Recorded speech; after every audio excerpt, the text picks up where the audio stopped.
Les assiettes, 180 élèves ont fait marcher leurs papilles pour différencier les saveurs. Ce matin, un vrai petit marché préparé par l'association Goût et Terroir. Nous avons la chance d'avoir son président ce soir. On part d'abord déguster avec Jeanne Pequet-Pouira, Laïté Mauri et Bruno Yedra. Et on retrouve Bernard Vomous juste après. Regardez.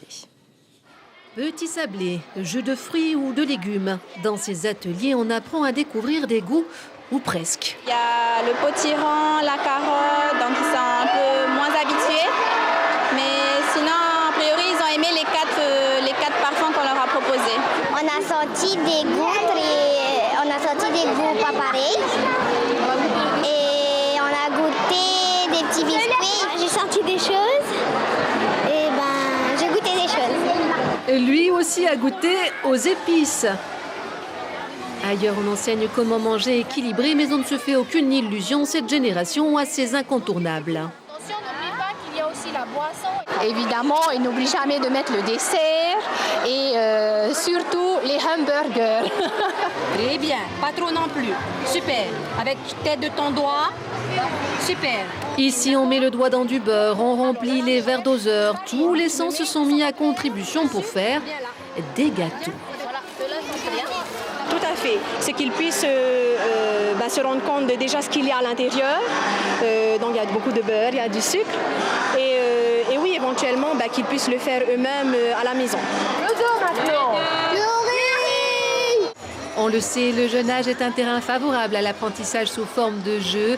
Aujourd'hui, on s'est donc employé à donner le goût aux saveurs à 180 écoliers.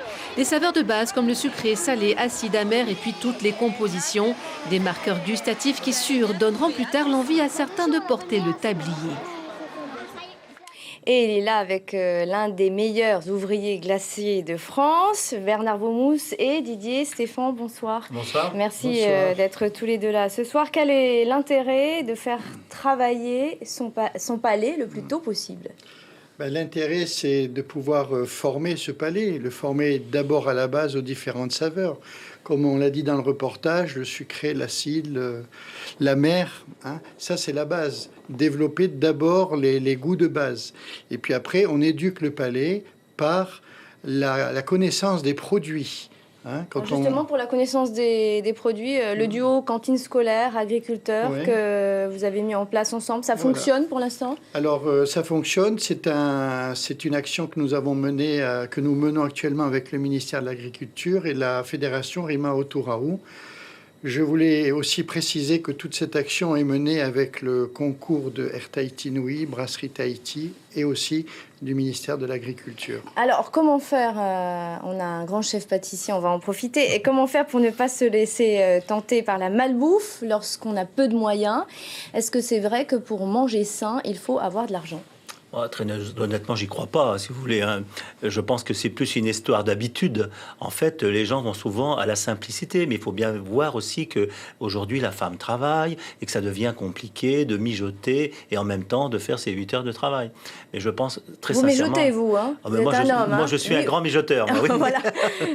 Oui, c'est vrai que je mijote beaucoup, mais si vous voulez, la pâtisserie ne se fait pas comme ça en claquant des doigts.